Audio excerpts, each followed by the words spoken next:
So yesterday I pointed out how I'm seeing all kinds of really kind of inappropriate things going on. Twerking videos. It's a twerking epidemic, I said. And apparently if I disapprove of this notoriously kind of raunchy dance, apparently I'm a racist.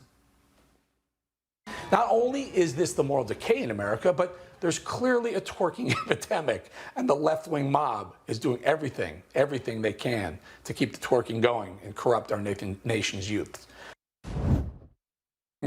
So after that clip aired, the clip went viral, and not because people agreed with me. From an article on Jezebel.com, quote, Bolling's outrage over the twerking in question is also pretty transparently racist.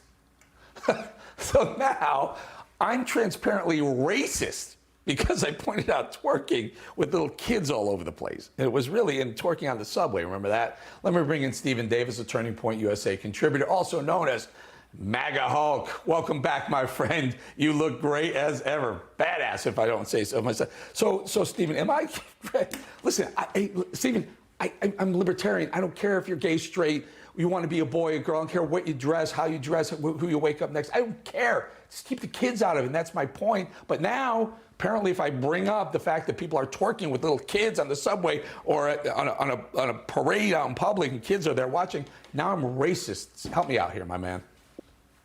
This is absolutely egregious. The fact that they're going to try to levy this charge against you, and it's all just to try to shut you down and shut down the conversation, as they do whenever they try to name drop the racist card. But actually, I mean, it's absolutely true. This is denigrating the culture. I mean, this culture has become so Orwellian. It's become so backwards, so shameless, even that they think of behaving in such a denigrating way is actually somehow empowering. This is a good thing for America. This is great for kids to watch, and they're not looking at the fact that they're setting a bad example for young women, especially young women who are going to grow up and think that to get applause, to get accolades, right, you have to showcase your body in such a despicable and terrible way. I mean, especially when it comes to Senator Mack, who twerked and said, "Vote for me." I mean, this is absolutely egregious, and we definitely got to call this out whenever it comes about.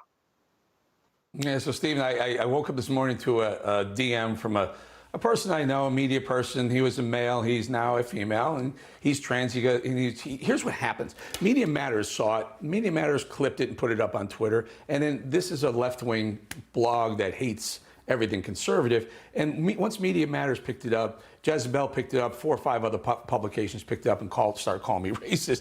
Well, my friend, she now says, I can't believe you did that. It's racist and it's anti-LGBTQ. And I said, listen, you're picking a fight with the wrong person. I support your right to choose whatever you want to be. Go find someone that doesn't and pick a fight with them. I just don't want you to spread it to children. And that is the line I'm trying to draw here. But somehow, I guess Lizzo, the hip-hop star, she says if you call out twerking, you may be steeped in racism. Of course, again, they're going to keep dropping this racist bomb every chance that they get. They're trying to shut down this conversation that we're having. But this is the Democrat Party for you. This is the despicable and disgusting aspect of the Democrat Party. They've been grooming our culture, the Black community. They've been grooming young adults. They've been grooming anyone, the normal base-minded or uninformed voter. They've been trying to groom us for years, for decades, and we prove them right whenever we vote for their policies every 2 to 4 years, and we vote based on personality, identity politics, and if they can twerk or all this other type of stuff, instead of policy. And we have to bring it back to the conversation and get people to understand we are talking about the fact that these people lack modesty, that these people lack self-respect. This has nothing to do with racism and everything to do with what's actually good and pure and noble about the United States of America, and propping up women in a respectful way that's going to be beneficial for them in the long run, especially when it comes to our children. Stephen, you hit the nail on the head. Prop up women in a respectful way. I absolutely agree with you, sir. Stephen Davis, a MAGA Hulk, good friend of the show, good friend of ours. Thanks for being here. Thank you for having me. Hey guys, it's Rob Carson. I want to tell you about the Patriot Gold Group. But first, let me tell you that the S&P has already lost $8.2 trillion in 2022. Did you know that? Peak inflation is not even hit despite the Fed rate hikes on groceries, on gas. You know it as well as I do. Morgan Stanley and Goldman Sachs are warning of another 20% drop. Inflation is winning in a knockout right now. The Fed is going to raise rates again at the end of July. Meanwhile, Goldman, Wells Fargo, and Bloomberg are all forecasting gold to surpass all-time highs. If you want to invest in gold, call 888-936-2373 now. Call the Patriot Gold Group today and ask about their no-fee-for-life IRA. Sounds like a good deal, don't it? Here's the number, 888-936-2373. 888-936-2373 for the Patriot Gold Group.